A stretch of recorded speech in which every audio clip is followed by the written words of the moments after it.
tal?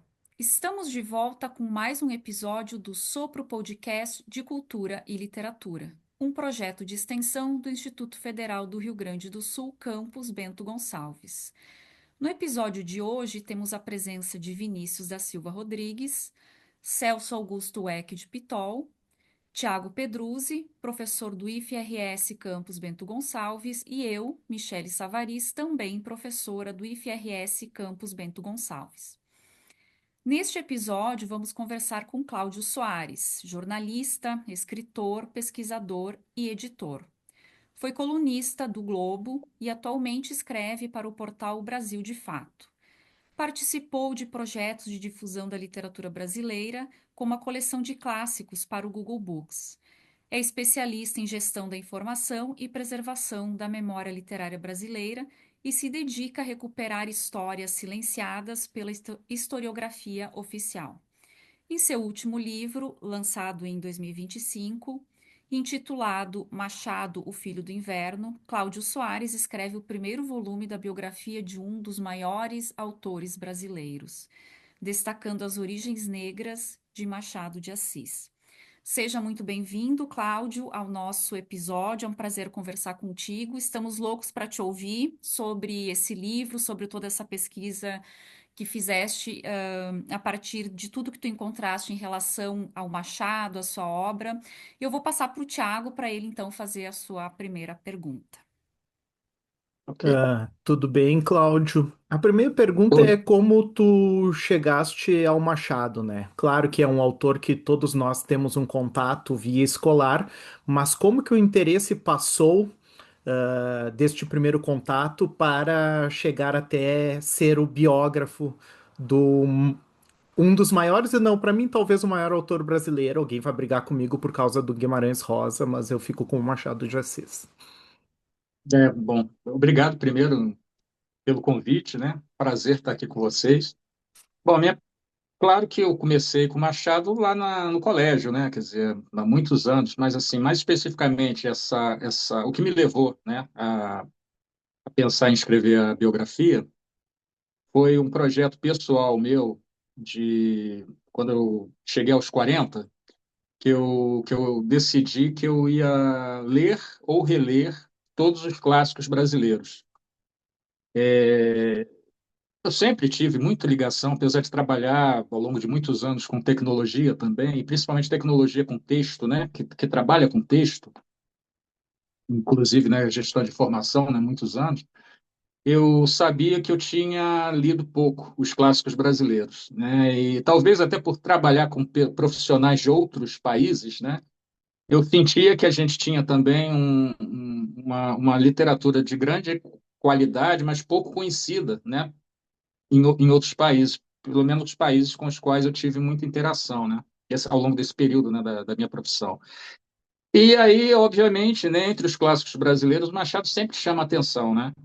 Ah, e aí, bom, enfim, como tempos depois eu resolvi editar, né? Porque eu tenho um processo de leitura bem interessante, porque eu faço muita anotação. Minha leitura realmente é uma leitura ativa.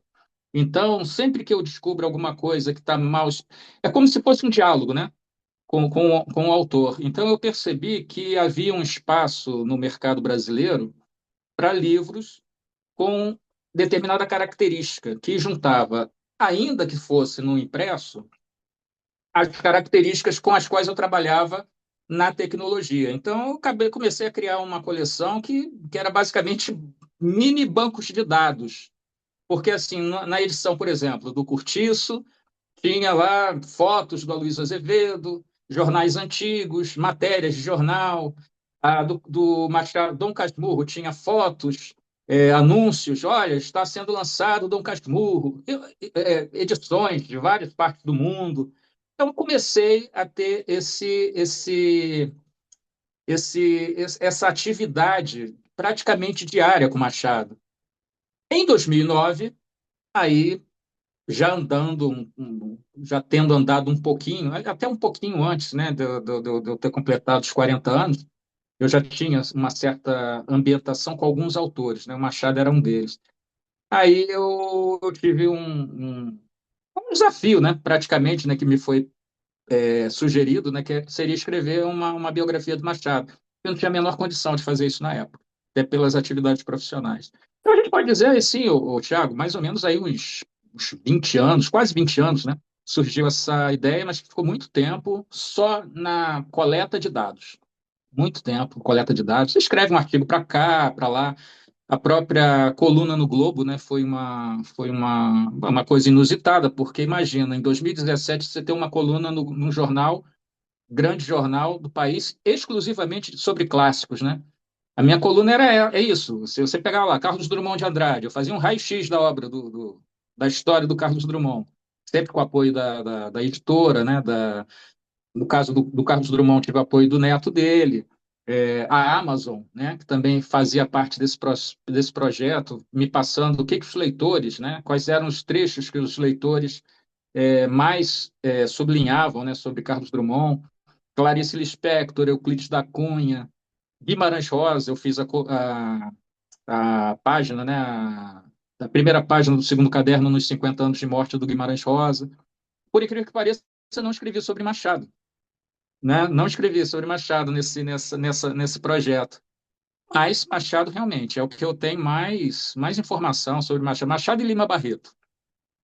Guimarães Rosa um pouquinho, mas assim, essa é a minha, digamos assim, como eu cheguei aí já para valer mesmo, né, nesse projeto. Maravilha. Agora entrando já no livro, Cláudio, a tua Uhum. biografia é uma biografia do século XXI. Um pouco do que tu falaste agora já traz para o século XXI, né? Então, mesmo que os biógrafos anteriores estivessem mais próximos do autor temporalmente, o processo de pesquisa e acesso à informação era mais difícil, né?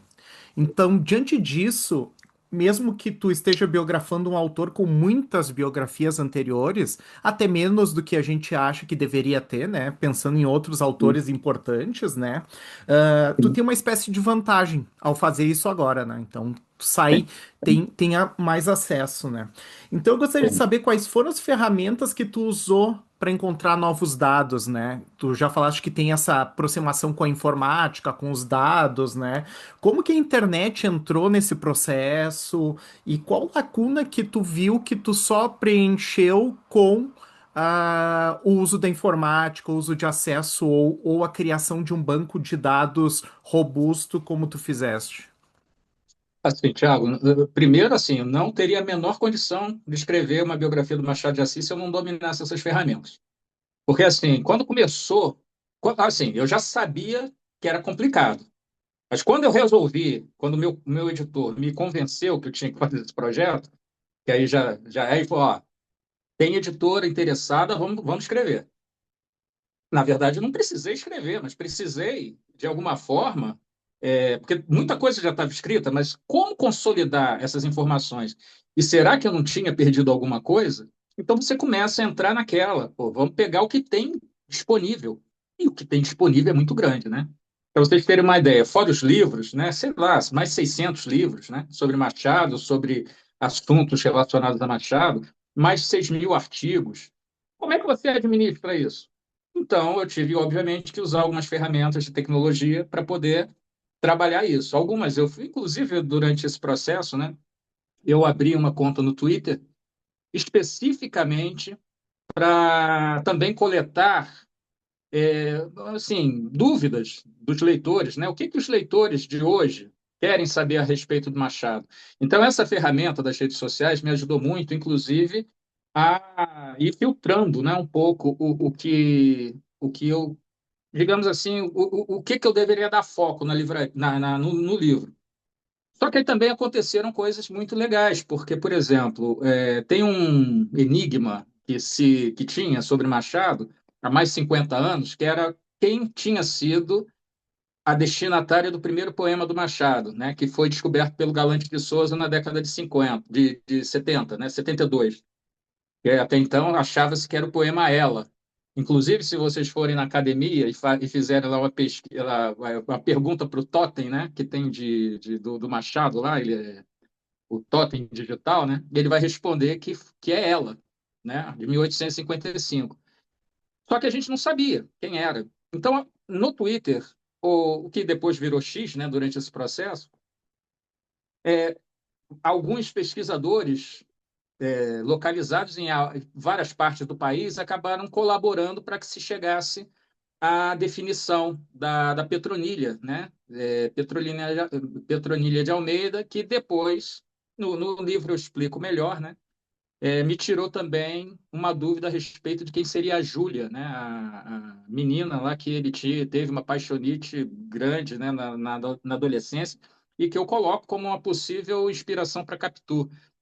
E como isso tinha que dar realmente uma volta, né? A gente descobre posteriormente que a Júlia e o marido, a Petronilha e o marido, foram padrinhos de casamento do segundo casamento do pai do Machado. Então você vê como uma coisa realmente tinha. Aí eu vou fazer assim, a lista é grande. Bancos de dados, RT, tudo grátis, que é uma coisa também que para mim foi muito legal, porque é o que vai me possibilitar, inclusive, agora abrir isso para o público, né, que tiver interesse, né, através de ferramentas grátis, né, porque na época que eu trabalhava nas empresas que eu trabalhei, essas ferramentas eram muito caras. Já tinham, né, mas eram proibitivas para um pesquisador, né, independente, né, como eu faço, ou com outros, né, que eu conheci ao longo desse caminho. Então, usei bancos de dados, usei ferramentas de organização, de taxonomia. Agora, mais para o final também, até a inteligência artificial me ajudou em determinados aspectos. Eu fui convidado ano passado para fazer não sei se vocês souberam, o FRJ tem uma cátedra agora, né, de IA, IA e metacognição, que é até coordenado pelo Ronaldo Mota. Ronaldo Mota, que inclusive foi professor em Santa Maria, né, durante um bom tempo e tal. E ele me convidou para falar sobre o tema, né? Eu falei assim, pô, Ronaldo, o que eu vou falar sobre o tema? Inteligência artificial, não é do meu dia a dia. Eu me lembrei que, assim, essas ferramentas, elas, assim, aí muito lá no início ainda, né? Hoje estão espetaculares, né? O desenvolvimento em poucos anos foi muito bom. Me ajudavam, por exemplo, a quando eu criei, eu subi a obra do Machado para essas ferramentas e comecei a ter uma visão muito assim diferente. Por exemplo, eu até cito isso no livro, a quantidade de personagens de Machado que se chamam Bento. E aí, se você, aí com o conhecimento que eu tenho da história do Machado, eu sei que Machado poderia ter se chamado Bento Maria Machado de Assis, que o Bento Barroso, que seria o padrinho dele, que era marido da Maria José, que foi madrinha dele, não tivesse morrido 2 anos antes. Ele era o grande, era o dono, né, da Quinta do Livramento. Então, os pais do Machado eram funcionários, né, na Quinta do Livramento, e na época tinha, né, esse hábito, acho que até hoje, né? Você pega um padrinho, né, com mais posse, com mais, né, influência, e aí traz para ser padrinho da criança, e aí você usa o nome do padrinho. No caso dele, é um nome composto, né? O padrinho e a madrinha. Acabou sendo Joaquim, que era cunhado da Maria José, mas seria o Bento. E aí, se você analisar Bentinho, Bento, pai de Brás Cubas, e vários personagens de Bento, Frei Bento. E o Machado, ele tinha uma característica beneditina, tanto que muitos autores críticos, né, chamavam, né, o Machado, como é que se diz, um escritor beneditino, porque realmente ele tinha aquela coisa, né, de reclusão e de trabalho, retrabalho, retrabalho, retrabalho. Então, assim, só me foi possível pelo uso dessas ferramentas, quer dizer, acumular essas informações, todas categorizadas. Para vocês terem uma ideia, eu tenho no meu banco de dados, eu tenho mais de 800 pessoas. Eu parei aí, porque eu vi assim, senão eu não ia conseguir terminar a primeira parte da biografia. De pessoas de influência que tiveram contatos com Machado, muitos negros, muitos negros. E aí,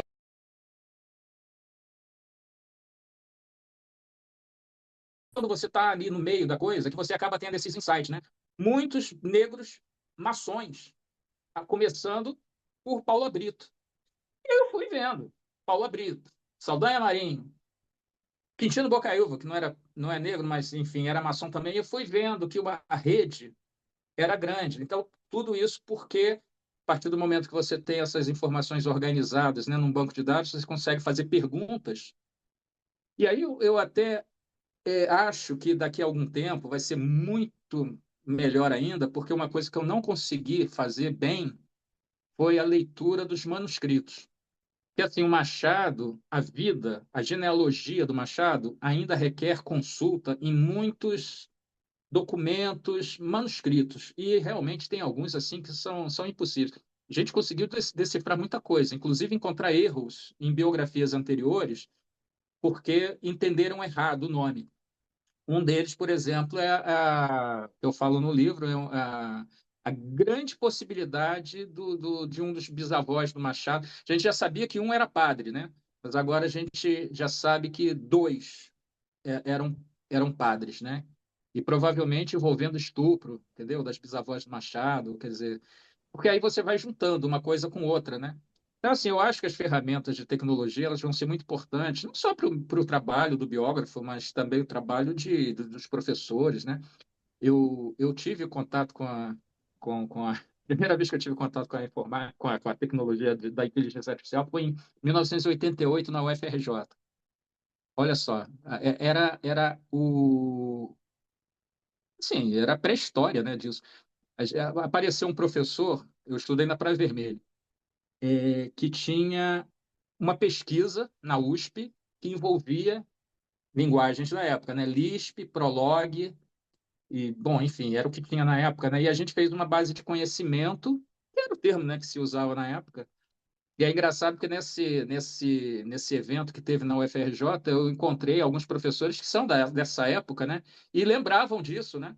Do Núcleo de Computação Eletrônica, né? Do NCE, aqui do Rio de Janeiro. Então, isso foi muito legal, porque, assim, hoje é outra coisa, né? Assim como as palestras que eu dava na empresa que eu trabalhei sobre rede social no início ali de 2004, 2005, hoje em dia assim, é outra coisa, né? Mas assim, não posso negar que me ajudou muito por isso, né? Porque eu tive realmente que trabalhar com volume de informações muito muito grande, né? Humanamente impossível, né? A gente trabalhar isso sem o auxílio de uma ferramenta, de ferramentas, né? Foram várias, né? Como essas. Eu acho que, te ouvindo falar, dá para a gente dizer, né, que trabalhar com pesquisa desse tamanho, dessa grandeza, exige trabalhar em muitas frentes, né? Porque além da É, recolha de dados, né, tem a seleção, é, tem a interpretação, que é o que sim, vai fazer muita diferença, né? Então, sim. quando alguém pesquisa, eu tenho a impressão que essa pessoa não descansa. O Thiago e eu tivemos uma experiência bem mais curta que a tua e bem mais singela, né? Nós pesquisamos durante 5 anos a recepção do Cortázar no Brasil. E a gente se Olha, deparou um legal. pouco com essas questões, assim, né, de estar o tempo todo em busca de informações desse autor e tentando, assim, até às vezes em momentos de lazer, né, numa conversa, né, de rua, assim, encontramos alguém, essa pessoa fez algum comentário e a gente já anotou ali para poder buscar depois. Então, é um trabalho realmente de pesquisa que não tem descanso, né? E aí, Não tem. diante disso, eu queria já aproveitar e te perguntar sobre quais foram, né, dentro desse processo que eu sei que ainda não terminou, né, porque ainda tem esse segundo volume que está É. em fase final, né? Mas quais foram as principais dificuldades, principais desafios de pesquisa dentro, de todo esse material, né? Tu acabaste de falar dos manuscritos, então eu não sei, no teu ponto de vista e diante desse trabalho todo que tu realizaste até agora, o que que foi mais desafiador para organizar essas informações todas, né? Para montar essa biografia do Machado? Assim, para começar a organização dessa biografia, né? Como que eu iria organizar? As minhas conversas com Brian Boyd, por exemplo, que biógrafo de Vladimir Nabokov, que foi quem me desafiou, né, a fazer essa. Na verdade, ele me fez essa sugestão depois de um evento, né, que a gente participou em conjunto aqui no Rio de Janeiro. E ele mesmo, um biógrafo, sim, tem 2 volumes extensos sobre Nabokov. Na época, estava trabalhando no lançamento dos Originais de Laura, né? Que é aquele livro que ficou incompleto, né? Quando o Vladimir Nabokov morreu. Então ele falava assim para mim, ó, Cláudio, você tem que fazer o seguinte, sequência, assim, é cronológico. Começa com o nascimento, vai até chegar na morte. não tinha como fazer isso. Eu não me sentia confortável. Talvez por ter a experiência do hipertexto, aí no caso eu me aproximo talvez até mais do Cortázar do que apesar do Vladimir Nabokov ter também o Fogo Pálido, né? Que também é bem hipertextual. Mas assim, eu queria fazer realmente uma biografia que pudesse juntar essas informações que ficam assim meio laterais quando você fala de Machado, muita coisa talvez importantíssimo, né, sobre Machado fora das biografias. E eu ia coletando, ia guardando, ia organizando isso. Eu participei também, que foi uma coisa também que me abriu muito a cabeça. Eu fui convidado para ser professor no primeiro curso de Biblioteca Digital da Biblioteca Nacional, quando a Biblioteca Nacional lançou a Hemeroteca.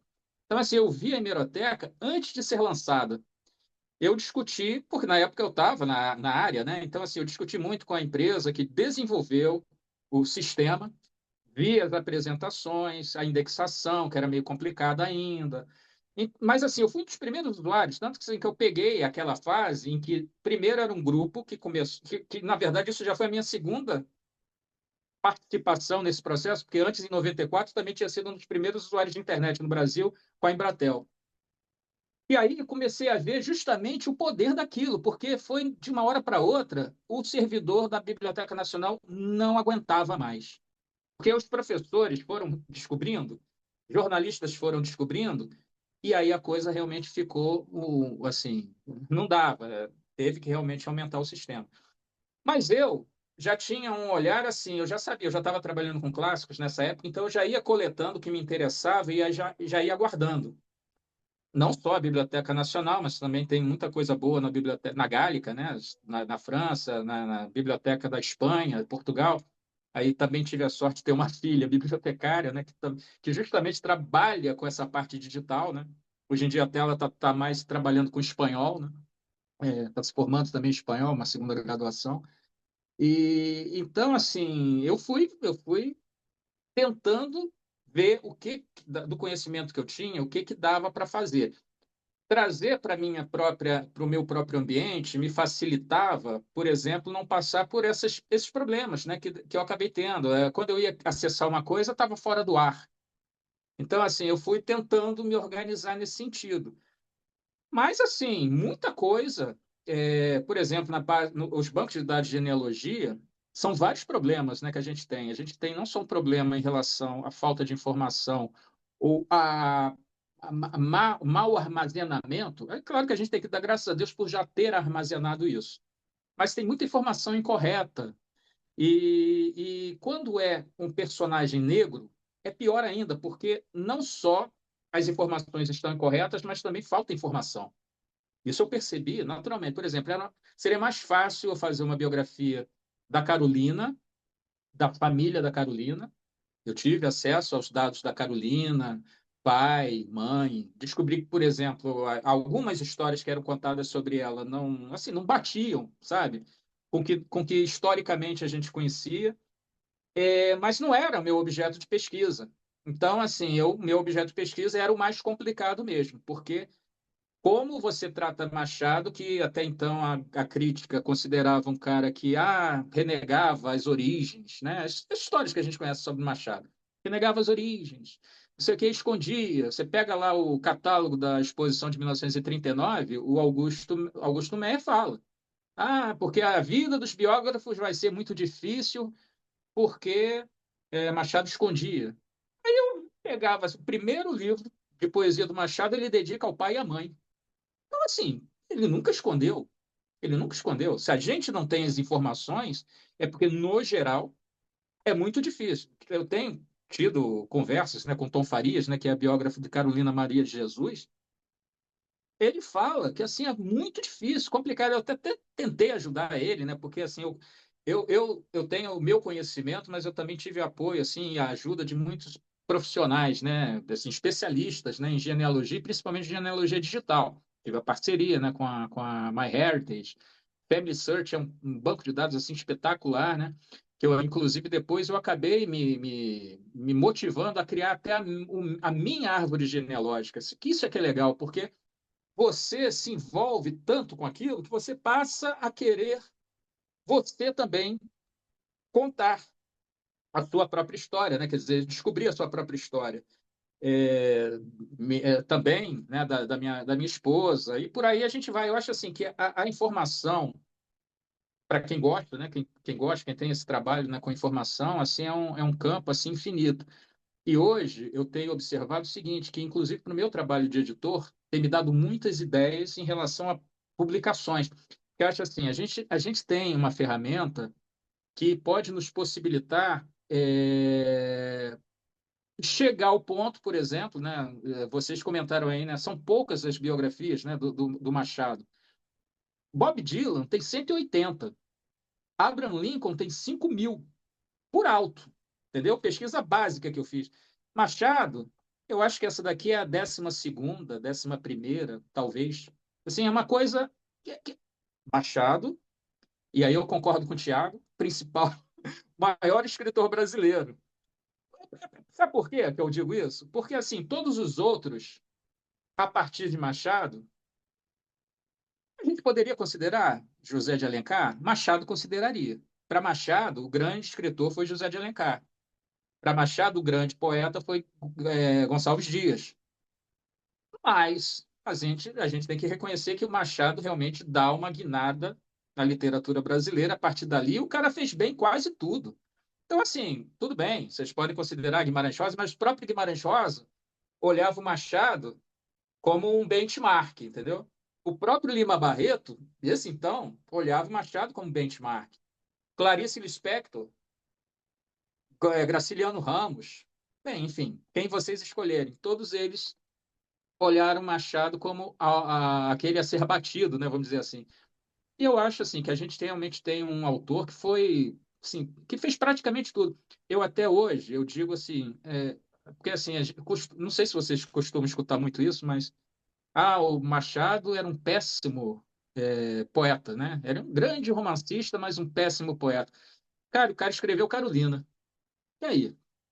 Pega aí, o que que tem no Brasil que possa se comparar? Ali foi uma dor, né? Que é a famosa dor, né? Do Fernando Pessoa, né? Que trata isso. Quer dizer que fez ele assim. Depois que Carolina morre, Machado praticamente morre também. E é interessante isso, né? Quer dizer, o poder, né, que teve também essa mulher que não talvez não seja tão visto ou tão reconhecido. Ela praticamente ela não escreveu, não inventou, mas ela foi a pessoa que escreveu os primeiros capítulos do Memórias Póstumas narrados por Machado. Então ele precisou dela, porque ele não conseguia, ele não enxergava, ele quase morreu nessa época, né? Então, assim, tudo isso, gente, assim, só nessas ferramentas que talvez, assim, nos próximos anos, eu possa, de repente, me debruçar sobre esses aspectos que, assim, infelizmente não deu para a gente incluir, né, nem no primeiro nem no segundo, porque são realmente é pouco espaço, né, para a gente escrever num... Agora, e-books me interessa muito, sabe, essa ferramenta, porque eu até estou fazendo um e-book agora que é sobre a culinária, não, é a mesa com Brás Cubas, especificamente sobre as citações sobre culinária do Machado em Brás Cubas, a relação com política, a relação com a história da época. Eu sei também, porque aí eu tenho outro conhecimento aqui lateral, os pratinhos que o Machado gostava, né? Quer dizer, a culinária que ele próprio gostava. Outro dia o professor Sequim da academia me perguntou: Machado ia muito em confeitaria? Claro, sim. Outro dia eu tive na Confeitaria Colombo, depois de muitos anos, né? O gerente lá me falou: olha, Machado vinha muito aqui, tem inclusive aqui, ó, uma parte histórica, né, que eles criaram, porque lá é visitado por muitos, muitos turistas, né? E aí é Olavo Bilac, Machado de Assis, pessoal da academia, né? Que de fato dava para ir a pé, né, até ali. Então, assim, todas essas coisas eu acho que ajudam a trazer leitores novos para Machado. Machado falou de praticamente tudo. Outro dia estava falando aí da invasão dos Estados Unidos, foram lá, prenderam o Maduro e estavam quase, ainda não tinham, ainda estava se decidindo, né, que se eles iam colocar um presidente, um representante dos Estados Unidos dentro da Venezuela. Machado falou disso no México, Maximiano. Então, assim, qualquer assunto que vocês imaginarem hoje, fake news. Machado tem O Segredo do Bonzo, Machado tem, sei lá, outros contos aí, até coisas que, digamos assim, meio polêmicas, né? Machado era religioso, não era religioso? Machado tinha uma base católica muito grande, né? Mas ele acabou se decepcionando com a igreja. Então eu digo que Machado não era ateu, Machado era um católico desiludido, né? Porque você vê isso nitidamente, ele nunca deixou de citar a Bíblia, nunca, sabe? Espiritismo, que era uma coisa também que eu tive contato, né? Me ajudou muito, o Biratã Machado, né? Não sei se vocês conhecem ele. Biratã Machado é o autor do dicionário de Machado de Assis. E ele também é espírita, né? Ele, inclusive, me autografou um livro, Os Intelectuais e o Espiritismo. Então, Machado, naturalmente, é visto, né, por causa das críticas que ele fez ao espiritismo de Kardec, Uhum. como um crítico, né, Só que se você olhar em determinados pontos, ele não sei, sabe? Você fica em dúvida. Tem um conto lá que ele fala, Anedotas de Cabriolé, eu acho. Ele fala, ele cria uma visão que a morte, acontece a morte, a alma vai para não sei aonde e fica somente a borra do vinho. Quer dizer, como se o corpo fosse a borra do vinho e sabe, a essência vai para algum. Como é que o Machado escreve um negócio desse? Você fica assim, pô, No Esaú e Jacó, né? A maneira como ele traz é, ali a questão do espiritismo é meio ambígua também, né? E sobre essas pois é. inovações, eu sou professor de ensino médio, né? E eu sempre, quando eu vou falar de Machado, assim, eu falo para os alunos, assim, nossa missão aqui é tentar entender por que que esse clichê de que o Machado de Assis é o maior escritor brasileiro é real, né? E aí Legal isso. uma das coisas que eu foco muito é essa coisa da inovação, né? Então, assim, aí até usam alguns termos meio contemporâneos, né? A gente poderia usar termos antigos para coisas contemporâneas, né? Sei lá, o Quincas Borba é um spin-off, né? Uma espécie de Sim, sim. spin-off, assim. Mas o que eu É, acho mais fascinante que os alunos ficam enlouquecidos é quando eu digo que o Machado fazia fanfic. Machado era sim. fanfiqueiro. Porque se tu pega o conto Na Arca, ele é uma fanfic da Bíblia. Ele é exatamente, inclusive, a lógica de que ele muda o próprio estilo e adequa a linguagem dele ao que seria uma tradução mais frequente da Bíblia, assim, uma tradução mais objetiva do texto, assim. Não Uhum. é o texto machadiano que está ali, é o que seria uma tradução bíblica, digamos assim. Então, Sim. assim, ele realmente, ele é um cara muito inovador nesses aspectos, né? Coisa que o Borges também fazia, né? Sim, Também, O né? Borges também. Eu acho que grandes autores, né, sempre fizeram totalmente. essa coisa. A minha filha, né, que eu falei para vocês, né, que é bibliotecária, ela começou revisando fanfic com 12, 13 anos. E isso abriu nela a vontade de, sabe, seguir nessa carreira. Eu acho assim que a gente precisa realmente, sabe, tirar essa coisa de que Machado é um autor difícil, complicado, que não deve ser lido pelo adolescente. Gente, olha, eu vou falar uma coisa para vocês, que eu estou escrevendo hoje um livro. Eu comecei essa história no Globo em 2018. Tem dois artigos que eu escrevi sobre fake news lá, na época, teóricos, né? Falando sobre a importância da gente ter a educação midiática nos colégios. A partir de agora, com a IA, ficou pior. Porque assim, às vezes eu vejo um vídeo, eu não sei se aquele vídeo é real ou se é mentira. O Machado, pelo tratamento que ele dá da ironia, né, sabe, no texto, ser dúbio, é fundamental que as pessoas leiam o Machado, inclusive, para poder se armar contra o que vai ficar cada vez pior, porque não é só no texto, é no vídeo, é no áudio, porque hoje em dia não dá nem mais para falar de São Tomé, porque São Tomé, quando queria crer, ver para crer, hoje você vê e você não é mais ver para crer, porque você vai ver mentira e vai acreditar que aquilo ali realmente é verdadeiro. E o Machado ele tem essa coisa, sabe? Você lê, tanto que ele fala em Esaú e Jacó mesmo, né? Que você comenta, né? Que o meu leitor tem que ter quatro estômagos no cérebro, né? E o Nabokov falava algo parecido, né? Que você tinha que ler minuciosamente, com carinho, os autores. Então era preferível, às vezes, você ler 5 livros ao longo de sua vida, mas ler, reler, esmiuçar. É um pouco o que eu faço, né? E que aí, no caso, que gerou essa coleção, né, clássicos anotados, e eu procurei fazer isso também, porque era a ferramenta que eu tinha nesse livro. Então, você vê que eu estou falando ali de um determinado assunto, E aí eu tento trazer alguma coisa da obra do Machado, que é justamente para abrir essas portas que normalmente não são abertas. Porque, assim, quando você, sei lá, o cara, sei lá, se interessa pelas meninas, né, do Velázquez, né? Eu começo um capítulo, né, falando das meninas. Mas por que que eu falo? Porque para falar da Júlia, né, dessa menina que teve, ou certamente teve, né, essa importância na vida do Machado, porque é uma coisa lateral, né? Quer dizer, o fato não são as meninas ali que é a importância no quadro, é o que está no entorno. Machado trabalhava muito com isso, né? Com o entorno. Quando a gente pega as citações do Machado, também são outras coisas assim, porque você vê que o Machado trunca as citações dele. Aí você vai ler no original, você vê.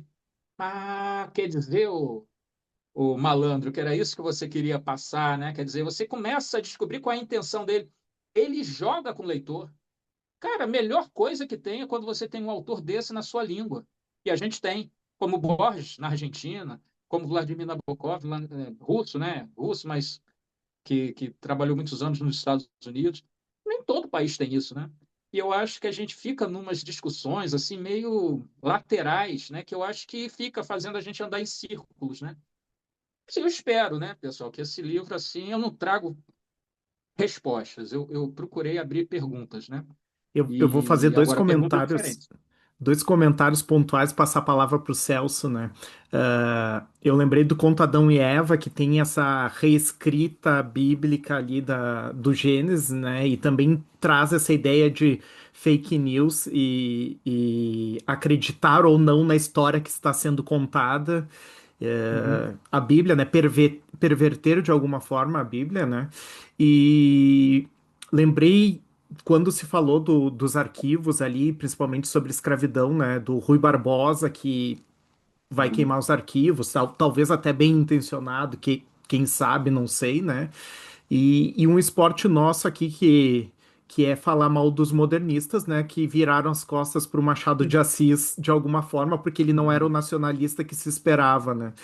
Mas só três comentários assim para a gente acrescentar isso tudo que tu já falou e passar para o Celso ver sua pergunta, Celso, porque também não tem espaço para a gente ficar aqui tanto A tempo. gente vai ficar É, duas décadas aqui falando. aqui seria semanas de programa.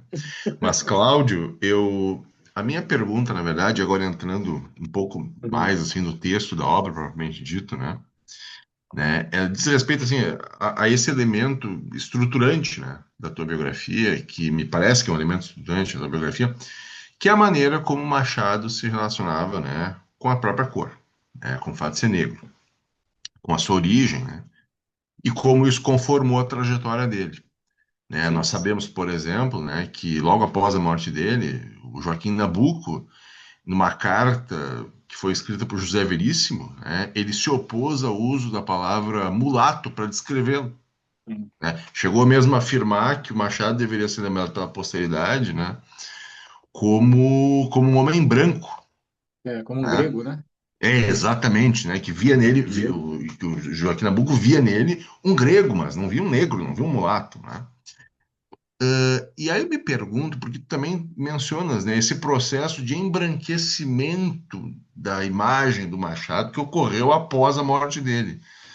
Eu me pergunto se isto não é, se essa carta, porque veja, não é uma carta irrelevante, né? A carta de ninguém menos que Uhum. Joaquim Nabuco para ninguém menos que José Veríssimo. Não é o pontapé inicial desse processo Eu tenho que essa vai. carta, inclusive, manuscrita. Eu tenho essa Exato. carta. Tu Tenho tens essa essa carta. carta aí? Tenho. Pois é, Consegui na academia. Quer nossa, que dizer, claro, maravilha. uma cópia. Né?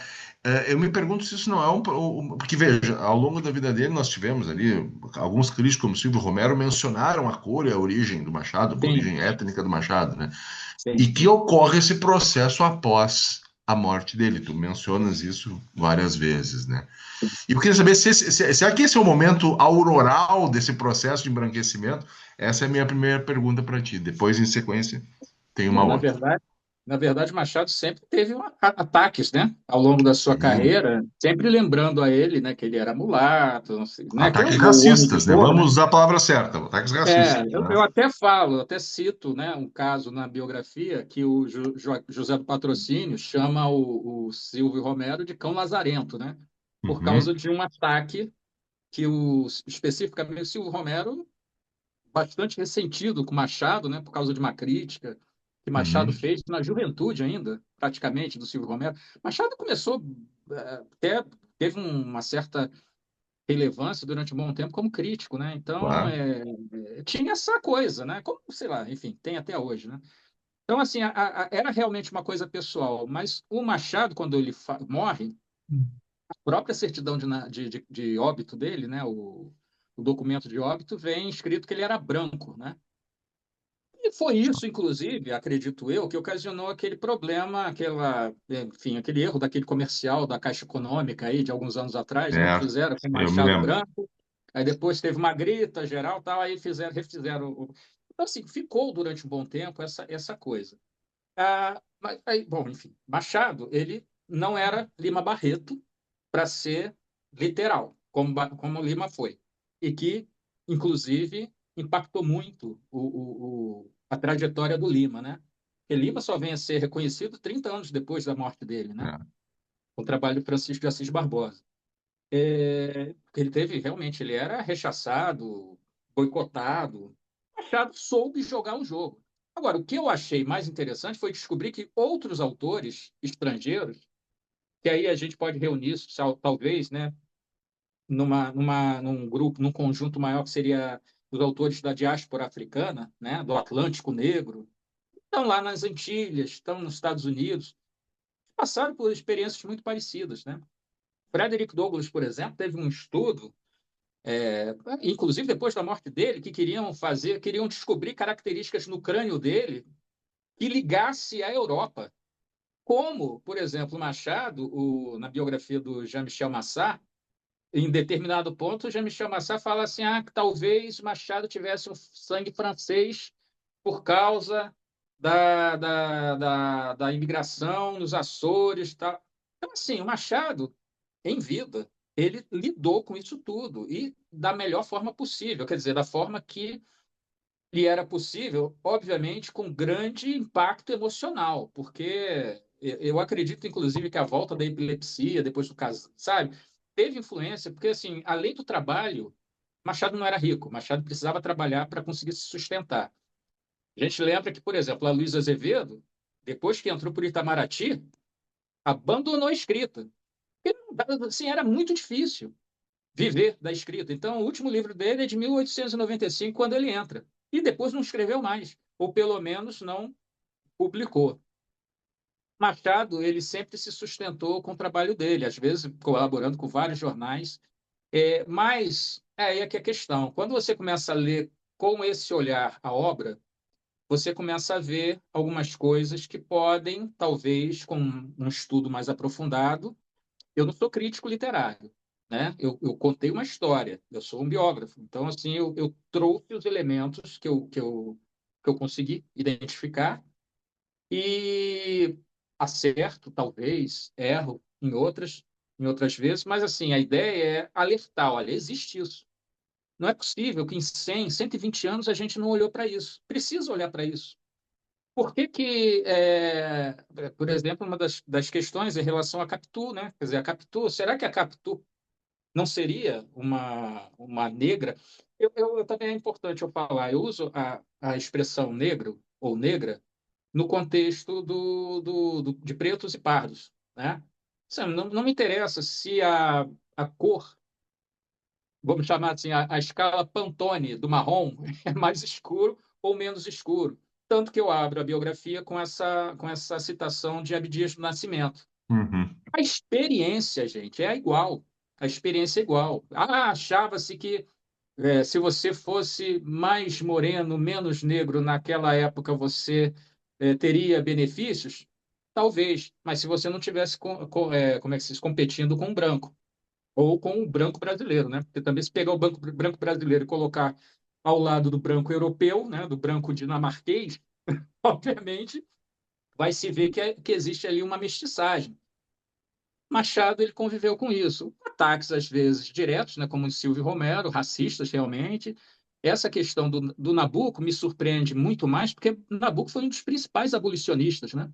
Sem dúvida. E quer dizer, você vê que é o racismo estrutural que muita gente, enfim, diz que não existe, né, tal. Isso é importante, Celso, porque assim, o meu próximo volume, no próximo volume eu vou estender um pouco essa coisa eu termino esse livro com a Mãe Angelou, não é? Na verdade, é quase um apêndice, né? O capítulo 50 é como se eu terminasse no 49 e aí incluo essa descoberta, né, de que Maya Angelou se torna escritora por causa de Machado. Mas eu falo também de Toni Morrison e falo de, talvez muito por alto, né? Agora eu não me lembro se eu cito ele, mas tem o Langston Hughes, que é o decano, né, da poesia afro-americana, e tem outros, tá? Antes dele, que reverenciavam Machado. E aí, bom, no segundo livro, não quero contar ainda como vai ser, mas assim, vou aproximar a Machado até o discurso de Martin Luther King, em 1963, em Washington. Existe ali uma influência indireta de Machado, eu vou explicar isso no próximo livro. Então, assim, os escritores negros, cada um nos seus países, eles deram soluções para um problema que era a minha fala, se for muito direta, eu vou ser cortado na raiz, como aconteceu com Sim. Lima Barreto, todo mundo sabe. Lima Barreto, a dificuldade que Lima Barreto não morreu com 41 anos, alcoólatra, né? Enfim, tendo sido internado, inclusive onde anos depois eu fui estudar, né? Que é ali na Praia Vermelha. Não foi por acaso. E aí, somente por causa do trabalho, digamos assim, muito interessado do Francisco de Assis Barbosa, que a gente sabe que Lima Barreto foi o que foi. Machado já sabia. Eu cito isso em alguns pontos do livro, alguns comentários que ele faz em crônica, ele fala, assim, a gente sempre corre o risco de virar algo caricaturizado, né? Sim. E, bom, enfim, ontem mesmo eu estava lembrando uma coisa que eu não escrevi na biografia, o caso do Apuco de Castro, que também era um cara que era um jornalista muito combativo, estilo Lima, talvez até pior do que o Lima, e que atacou Machado também, porque Machado é negro, mas não fala da negritude, tal. O que aconteceu com o Apuco, que também era negro? Foi assassinado, entendeu? Sim, Machado, ele soube, talvez até pela experiência familiar, né, sobre os Uhum. silêncios, né? Eu acho que ele aprendeu muito, né, vendo a história da família dele, né, dos avós, naquelas. Não é à toa que tem muito agregado na história do Machado, nas histórias do Machado. O que é o agregado? É aquele que olha de fora Sim. o que está acontecendo, o teatro, né, que está acontecendo ali na Casa Grande, enfim, nas casas, né? Depois que não teve Casa Grande no Brasil, essa história continuou, né? Até hoje, né? Até hoje você tem isso na sociedade brasileira. Eu acho assim que a gente ainda vai descobrir muitas coisas que ele cifrou. E ele falava isso porque ele era um cara que trabalhou muito com enigmas, né? Ele era um enxadrista, né? Como o Sim. Nabokov. Mas aí, Celso, não vai ser meu Uhum. trabalho. Aí é com vocês. Já fez Bom, um duas largo coisas eu já trabalho, falei. Eu né? não vou escrever biografia de outros autores, porque eu acho que Machado já foi a minha cota de contribuição. E, assim, eu não sou um pesquisador, né? Quer dizer, como Sim. vocês. Eu acho assim, eu trabalho. Às vezes, conversando, eu vejo assim, poxa, realmente tem coisas aqui que podem ser mais expandidas. Agora, o que eu escrevi aqui, eu tenho pouca dúvida, sabe? Porque, assim, são Uhum. questões biográficas. Sim. A vida não influencia a história. Influencia sim.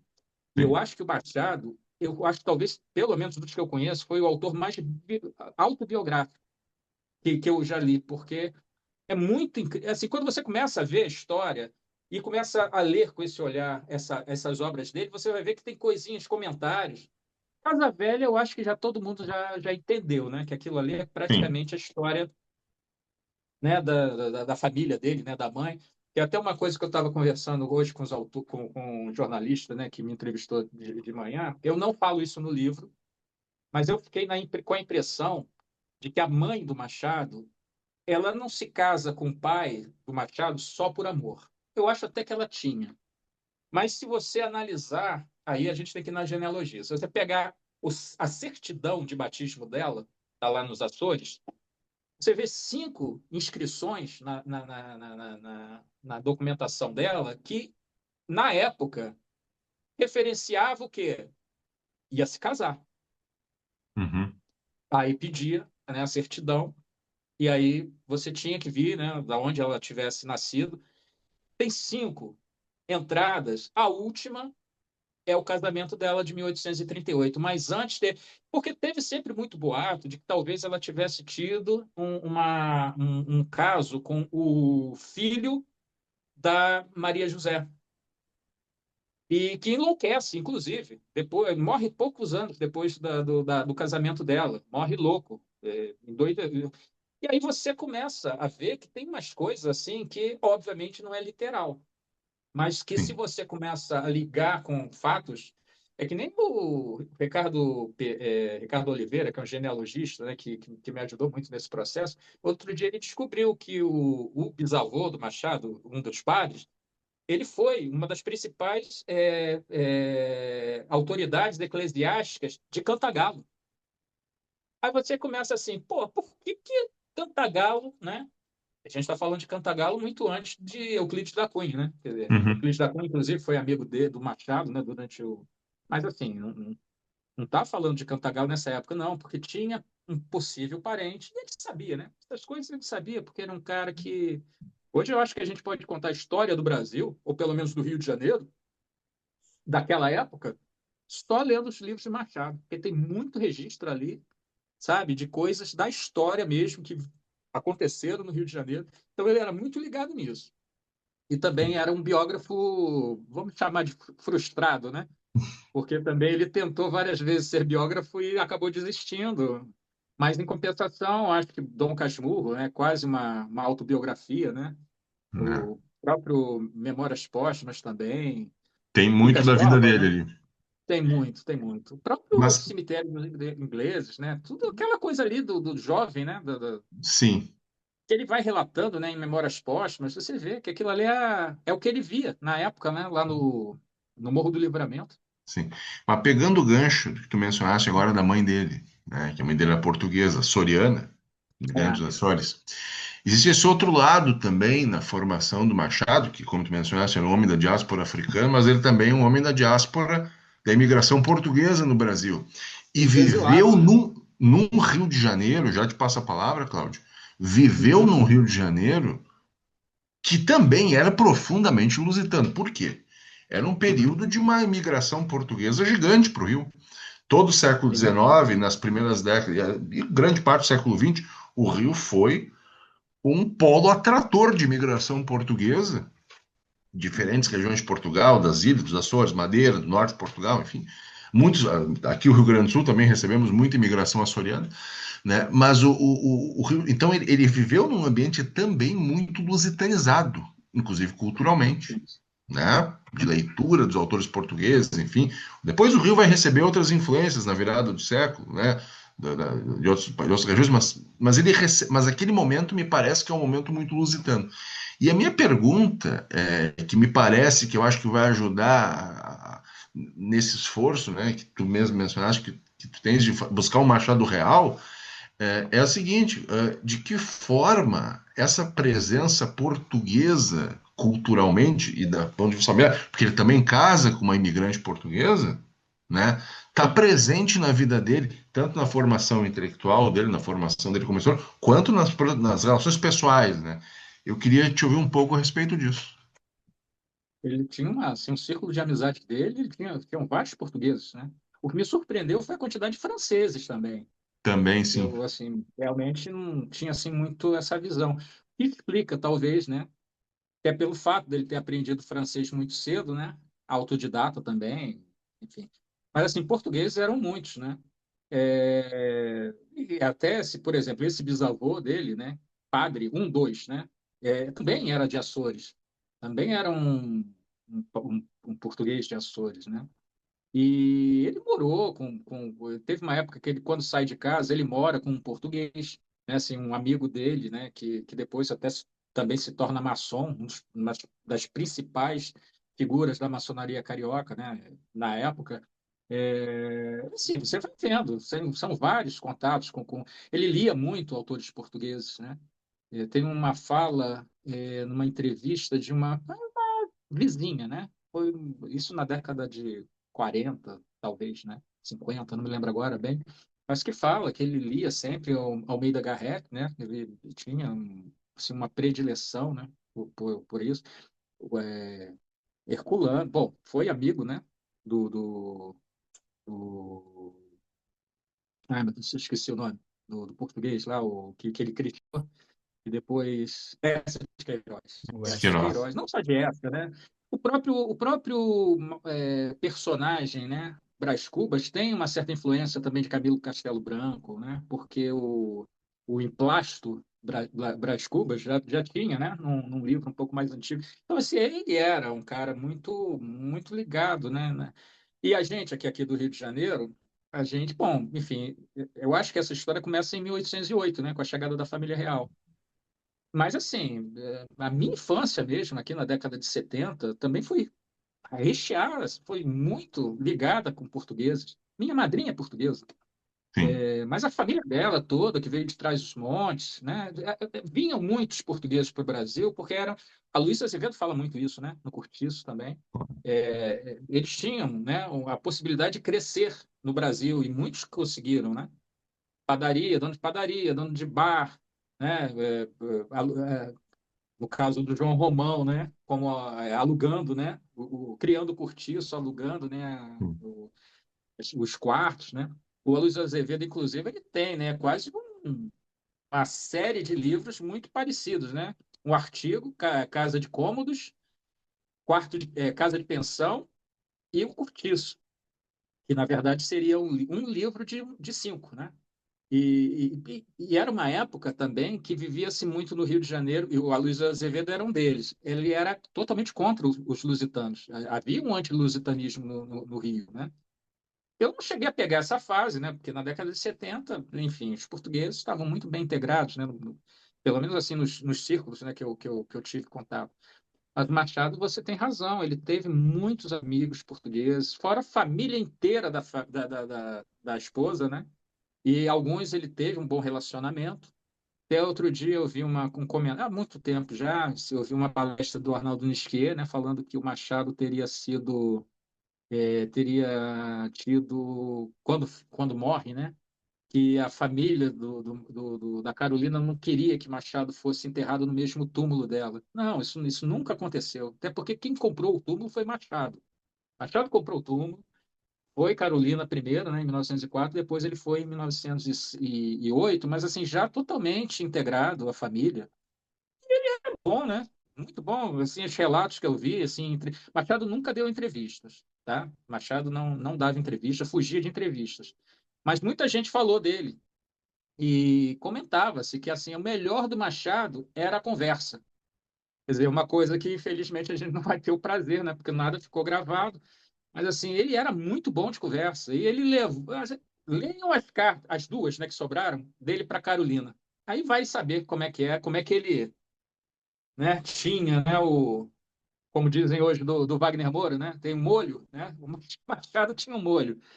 Porque, assim, o cara assim, ele sabia realmente se relacionar. Então, assim, mesmo com todos os problemas que ele sabia que ele estava vivenciando, que ele ia vivenciar por causa da pele, né? A cor da pele, eu procurei trazer isso como uma experiência não literal. Eu fiz no livro um show, Don't Tell, né? Foi a minha...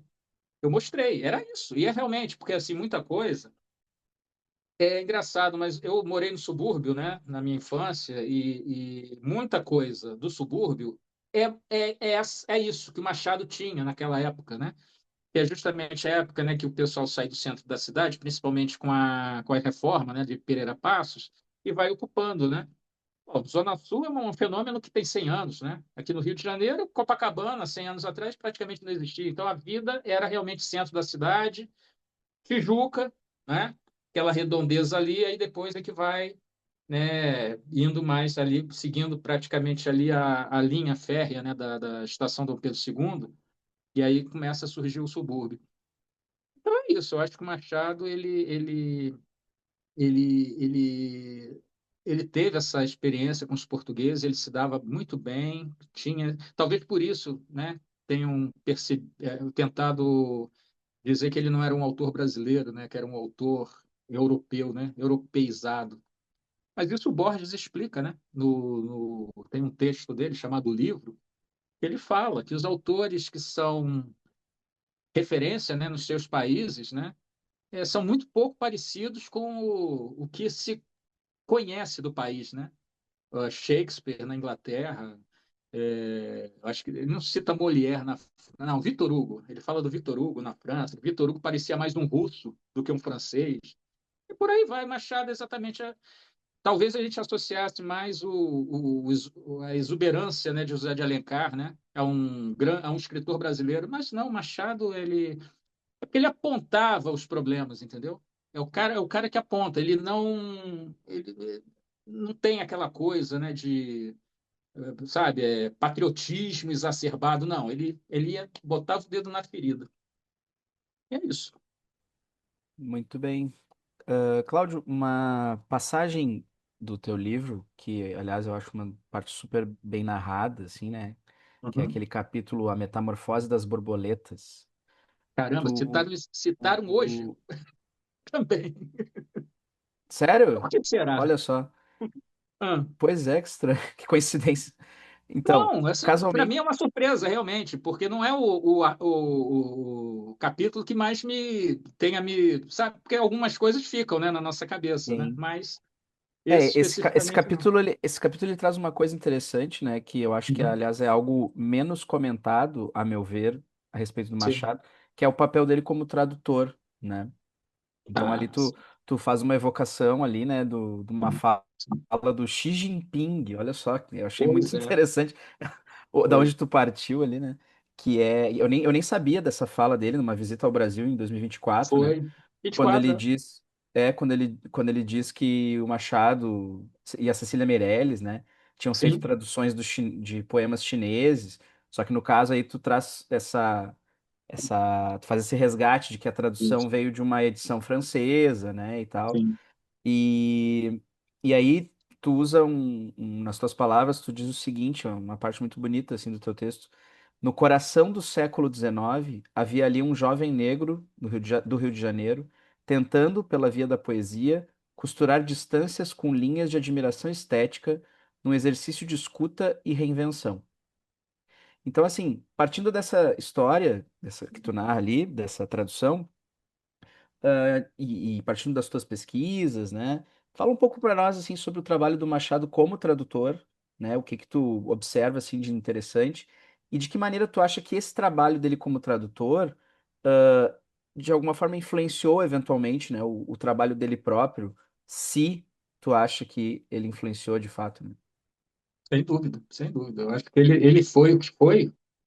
Eu falo duas frases, né, que acabou virando bordão, né? Eu falo que Machado foi o grande escritor que foi, não apesar de negro, mas principalmente porque, sendo negro naquela sociedade, ele teve que criar as alternativas dele, né? E uma das alternativas dele foi justamente a leitura de clássicos, né? E escritos, às vezes, nem tão clássicos assim. É muito legal eu descobrir autores que eu não conhecia pelas pesquisas que eu faço de Machado, porque às vezes ele cita um.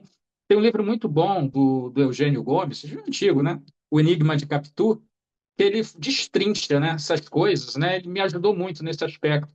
Mas em relação a essas traduções, Machado traduziu, na verdade, tradução, né? Quer dizer, você tinha lá uma tradução francesa, né? Ele não lia chinês, né? Enfim. E tem muita coisa que, inclusive, está errada, né? Naqueles comentários que ele faz ali, né? Enfim, que a gente tem que entender que hoje seria até desonesto a gente tentar fazer uma comparação com o que a gente sabe hoje do que ele tinha na época, né? Agora, o interesse dele realmente era uma coisa muito interessante, muito legal, né? Quer dizer, que o Xi Jinping fala, né? Quer dizer, que eu também achei curiosíssimo, né? Um artigo que ele escreveu na Folha de São Paulo, citar, né, Machado. Claro que, obviamente, ele foi orientado, não sei A se ele é leitor de assessoria Machado. trabalhou bem ali, né? Pô, que assessoria, né? Que assessoria maravilhosa. Espetacular, né? Mas Mas é isso. E o Machado, ele tem essas coisas também com outros em outros países, né? Por exemplo, quando teve o caso da Americana, né, que foi muito comentado, pelo menos aqui no Rio de Janeiro, fez um Aquela comentário, né, moça no TikTok, né? foi Viralizou e tal. eu acabei descobrindo ela no Twitter, né? E aí eu fiz um Aham. comentário que depois até a o Estadão, né, replicou no outro dia. Assim, vários grandes autores conheceram, né, a potência do Machado, né? Eu prefiro citar um pouco mais a Maya Angelou, porque isso teve outras influências também. Isso levou o Machado para uma arena política que pouca gente associa. Quer dizer, pô, imagina aquele momento, né, fervilhante da década de 60 nos Estados Unidos, o Machado estava lá. Você pegar as revistinhas da NAACP, né, você vai lá, um monte de artigos sobre Machado. E fora o que a gente sabe também desses estudiosos que também estavam envolvidos com aquele movimento. Então, assim, eu acho que o Machado ele tinha um interesse que realmente extrapolava, talvez hoje, talvez a gente não tivesse essa coisa, né, que teve até um estudo aí que saiu recentemente, alguém comentou, uma professora falou assim, Machado plagiou não sei quem. E aí eu comentei, foi uma matéria que saiu na Veja aí alguns anos atrás. Eu fiz o comentário, não, Machado não plagiou. Machado, no jornal onde ele escreveu esse artigo, traduziu, né, esse artigo, não era comum sair a referência na matéria, mas se você vai lá no final do jornal, você vai ver que aquilo ali era a tradução de um artigo que saiu, não me lembro se foi na Inglaterra, nos Estados Unidos, e tinha referência. Então, assim, o Machado, ele tinha esse interesse quase que, eu não sei nem quando que ele conseguia fazer outras coisas na vida, porque eu fico pensando hoje, né? Imagina, a gente que vive, né, de leitura, a gente sabe quanto, né, quanto tempo, né, ocupa da nossa vida, né? Então, assim, Machado, a quantidade de leitura que ele tem, que ele comenta, né? Outro dia tem uma polêmica aí na internet que eu fiquei sabendo esses dias, sobre o Machado versus Dostoiévski, né? Machado lia Dostoiévski, né? Machado lia Tolstói. Inclusive, Tolstói foi correspondente da Academia Brasileira de Letras, né? Na época que o Machado ainda era presidente. Ele foi um dos acadêmicos de fora, né? Sim, essa coisa do Machado, essa visão global, poxa, quem dera que a gente tivesse tido outros Machados, né? Assim, cada vez mais eu me surpreendo com esse cara. E ele fez a vida dele, a carreira dele toda com base na leitura, né? Que é uma coisa que infelizmente a gente está perdendo, esse tipo de. Eu gostaria muito de encontrar assim, alguma coisa anotada do Machado. A academia está reunindo, né, os livros que pertenceram ao Machado. Já conseguiu resgatar, eu acho que 800. Ele saiu, né? Foi para a casa da dona Laura, né? Quando o Machado faleceu, ela era pequena, mas assim, não era pequena, ela era jovem, mas estava casando. Em poucos meses depois ela casou. Casou com 16 anos. Aí viveu uma vida inteira com os livros na Tijuca. Era praticamente duas casas. Era a casa dela e a casa do Machado replicado, né? Porque foi imóvel, foi livro. Depois que ela, enfim, ela ficou velha, né? E não conseguia mais administrar aquilo. Aí a coisa começou como é que se perder. Aí a academia está fazendo esse resgate, já conseguiu 800. Cara, você não encontra uma anotação nos livros. Não tem um Olha aí. risquinho. Não tem um Eu risquinho. vou começar a usar isso a meu favor, porque Você não anota? sempre ficam tirando sarro de mim assim, os teus livros não tem post-it, não tem anotação, tu nem lê. Olha aí, ó. Mas sabe qual é a teoria que eu tenho? É que ele tinha dois livros sempre. Sabe por quê? Porque Ah, sim. tem uma história de um livro, eu até comentei outro dia no meu, eu acho que não sei se foi no Instagram, foi no Twitter, que um livro que ele repetidamente comprava, de um autor português. Eu não me lembro agora o nome do cara, mas eu consegui o livro no Internet Archive, né? Consegui a edição. Cara, por que que ele comprava tanto? Tudo bem, a teoria é de que ele gostava de dar de presente esse livro. Mas eu Uhum. acredito que tem muita anotação ali. Eu ainda não me debrucei sobre esse livro para ver se eu descubro alguma coisa. É um livro de contos, Uhum. histórias. Ah, eu esqueci o nome do autor, peço desculpas, mas assim, dá para, pesquisando lá no Twitter, vai encontrar com facilidade. Então, assim, eu acho que ele devia ter os exemplares dele, porque não é possível, gente, não é possível. Ou então, são os famosos papéis que, teoricamente, ele queimou no, no tal do caldeirão, que nunca foi caldeirão, né?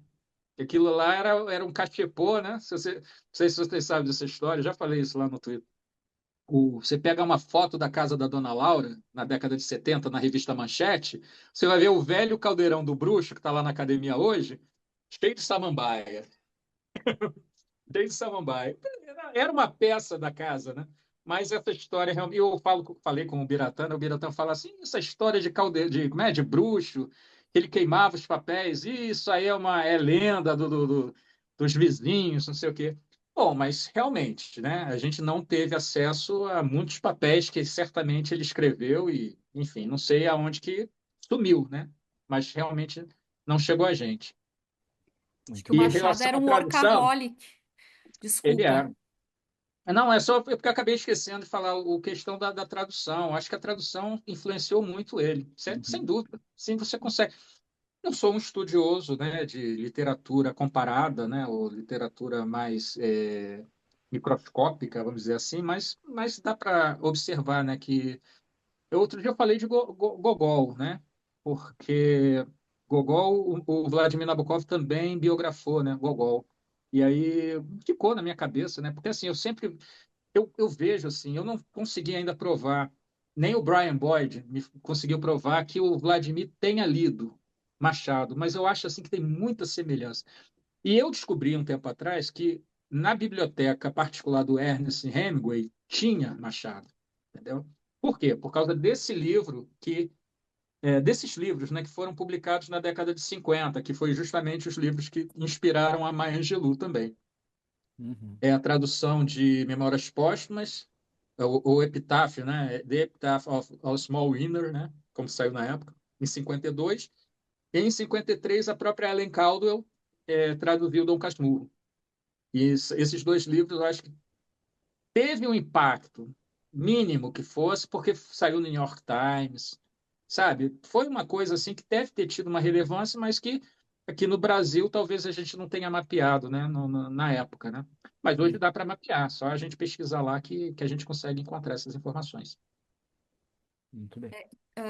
Ouvindo todas essas informações e tudo que o Machado escreveu, né? Se ele estivesse vivo hoje, acho que nós poderíamos dizer que ele é um workaholic, né? Se estivesse aqui hoje. Sem Então, dúvida, sem dúvida. e não só pela quantidade, mas também pela qualidade com que escrevia, né? Então, eu acho que Sim, isso também mostra o grande autor que ele segue sendo para nós e conhecido mundialmente, né? E, enfim, infelizmente temos que terminar, né, o episódio. Foi uma mas já? conversa maravilhosa e eu acho que essa conversa dá uma dimensão ou confirma, né, pelo menos, o espaço que o Machado tem no nosso sistema literário brasileiro e também eu acho que no sistema literário universal, daria para dizer, né, porque ele se encaixa, sem sombra de dúvidas nessa produção literária, artística, né? Então, a gente gostaria muito de te agradecer por esse espaço, por Eu que compartilhar agradeço. conosco. Uhum. E, para finalizar, eu quero fazer a leitura de dois pequenos parágrafos que estão no finalzinho do livro, desse primeiro volume, e que é daquela parte intitulada Nota do Autor. Então, é a tua voz que está aqui, mas eu gostaria muito de ler, até para que os ouvintes que ainda não tiveram acesso a essa obra, quando peguem essa obra, entendam a poesia que tem, né, ao longo da tua fala de uma forma geral.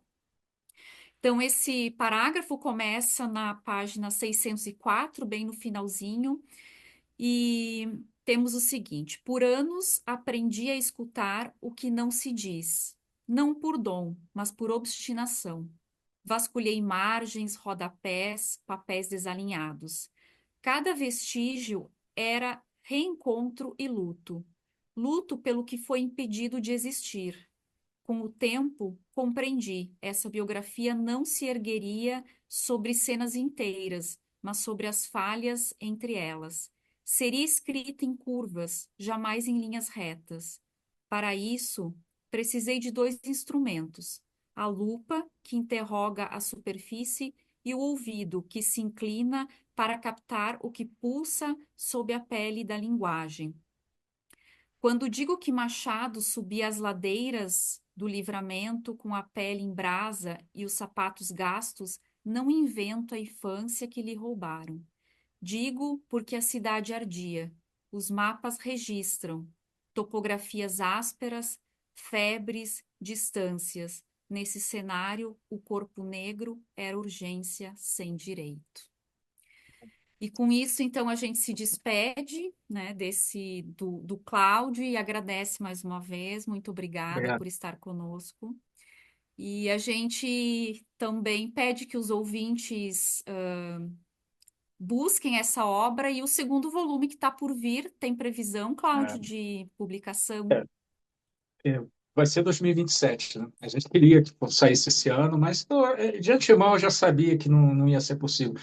E assim, agora eu estou recebendo, né, alguns feedbacks que aí inclusive, influenciam, né, no direcionamento que eu estou dando nesse segundo volume. Assim, Michele, eu acho que é um trabalho que vai me ocupar durante um bom tempo, né? Assim, é bom lembrar que daqui a 13 anos a gente tem os 200 anos do Machado. Eu tive a oportunidade nas pesquisas de ver alguma coisa sobre os 200 anos de Charles Dickens, né? Quer dizer, tudo que foi movimentado na época, inclusive no Brasil. Não sei se a gente vai ter uma comemoração como se deveria ter em relação a Machado, mas o meu trabalho vai ser tentar, se Deus quiser, né, se Deus der saúde, né, levar, né, essa mensagem até lá. E muita coisa ainda está surgindo. Eu espero que novas fotos, novos materiais apareçam, né? É nítido que a gente tem informação aqui que não que certamente tem coisa aí na mão de colecionador, de família. E, por exemplo, acho que tem umas 15 cartas totalmente inéditas que não fazem parte daquela coleção que eu já tive assim conversando, né, com um historiador, né, que está com essas cartas. Não sei se vão ser publicadas, né? Então, assim, à medida do possível, eu vou trazer assim informações. Em relação às universidades, é até legal essa conversa que eu tive aqui com vocês, porque assim eu vou começar agora entregando os originais, né, que eu acredito que eu consiga fazer setembro, outubro, mais ou menos. Aí começar a fazer assim, fazer as viagens, né, que tiver que fazer. Eu não fiz isso durante esse período por causa do trabalho, né? Então, assim, mas depois eu quero realmente falar sobre Machado, sobre essas questões de tecnologia que eu acho que são muito importantes, que a gente pode, sim, até pela minha experiência, né? Eu acho que eu posso compartilhar, né, o que me foi útil, né, para fazer esse trabalho e que pode ser útil também em pesquisas, né? Não necessariamente para escrever biografia, mas também pode ser útil, né, para outros pesquisadores. Eu acho que é aquela história, né? Tá todo mundo junto, né? No final das contas, né? Cada um está falando sobre um assunto, mas eu vejo que no final das contas nós aqui no Brasil a gente passa alguma pergunta. Vocês fizeram a pergunta o que foi mais difícil? Eu acho assim, talvez tenha sido mais difícil encontrar as informações realmente, porque no Brasil a gente tem uma dificuldade enorme. Mesmo os acervos, né, que a gente naturalmente imagina que estão mais organizados, não estão. Às vezes você tem que realmente criar isso. Mas, enfim, eu gosto disso, entendeu? Então, isso ajudou bastante nesse período da minha vida, né, que eu estou mais preocupado com as netas, entendeu? Sabe, a questão é essa. Hoje eu estou trabalhando com o que eu gosto, contribuir com a sociedade lá nos meus quase 30 anos, né, de profissão. Hoje em dia eu tento fazer o que eu gosto. Se isso agradar outras pessoas, melhor, né? Porque assim, a única coisa que eu tento garantir é o seguinte: eu fiz o melhor que eu pude, com todo interesse, com a ajuda de muita gente, né? E é isso. Sempre que vocês precisarem, tá? Podem ter certeza que eu vou estar aqui à disposição. Assim, gostei muito dessa experiência e, bom, espero que a gente talvez um dia se veja pessoalmente, né? Vamos ver se a gente. Vamos trabalhar para isso. Vocês estão A em Bento gente também. Gonçalves? Bento Gonçalves. Estamos. Isso. Tá. O Thiago e eu em Bento Gonçalves, o Celso em Canoas e o Vinícius em Porto Alegre. É, bom, É Porto tudo, Alegre e é Canoas mais ou menos certamente. próximo. não tenho assim noção da distância, mas acredito que sim, né? Quer dizer, A Feira do assim, Livro de Porto Alegre seria um evento que tu deverias participar esse ano. pois é, eu não recebi convite ainda, né? É, Mas assim, se tiver, a gente se organiza. Quando que vai ser? ela é final de Outubro. outubro, início de Início de novembro. novembro. Vamos fazer o É, teu lobby provavelmente, aqui. Vamos... provavelmente eu já terei entregue os originais e já vou estar Ó, mais livre, entendeu? Porque Maravilha. assim, a previsão é setembro, outubro, né? uhum. E claro que de repente até pode ser alguma. Porque assim, o processo, gente, assim, isso, assim, até tudo bem, eu já sabia disso, porque eu trabalhei também em editoras, né? Quando eu fiz a migração, eu fui para editora, mas assim, foi muito pesado, cara. Assim, era uma coisa assim realmente muito desgastante, e graças a Deus foi mais ou menos, né? Esse trabalho aí que você gentilmente leu, ô, Michele, assim, foi realmente uma coisa que eu queria fazer, eu não sabia se ia ter sucesso. Acho que em determinados momentos ali no livro, talvez eu tenha tido, né, uma inspiração, né? Basicamente é releitura. São, sei lá, 10 etapas para chegar nisso aí. Mas eu lia. E a leitura que me dava na verdade, eu usava umas ferramentas aqui, né, de áudio, né? Botava o texto lá e para ver se estava no tom que eu gostaria de dar, que era o que aproximaria a literatura oral, né? Que é a literatura que aproxima a diáspora africana, vamos chamar assim, né? Porque muita coisa não foi publicada, né? Eu agora estou fazendo um trabalho lá com o Brasil de Fato, que é resgatando vidas negras, né? Não é biografia, são perfis biográficos, mas, gente, assim, é assustador a quantidade de pessoas. Assim, hoje mesmo, o Tom Farias, né, da Carolina, né, biógrafo da Carolina, me mandou aqui o Henrique Alves Mesquita, que foi um maestro brasileiro negro, segundo acho, eu nunca tinha escutado falar, mas ele foi amigo do Machado. Ele não está no meu banco de dados, né? Já tem lá, sei lá, 800 pessoas. Mas, assim, você vê como essas pessoas foram muito importantes na sua época, patrono da Academia é, de Música, Brasileira de Música, e ninguém sabe. Agora, esses dias, né, parece que teve, né, o resgate de Nilo Peçanha numa novela aí. Sim, eu acho que a gente tem muita coisa ainda para contar, não só de negros, né, mas eu acho que do Brasil, né, como um todo. E é esse o meu papel agora, né, já no- nos meus, né, anos idos, né, já vou.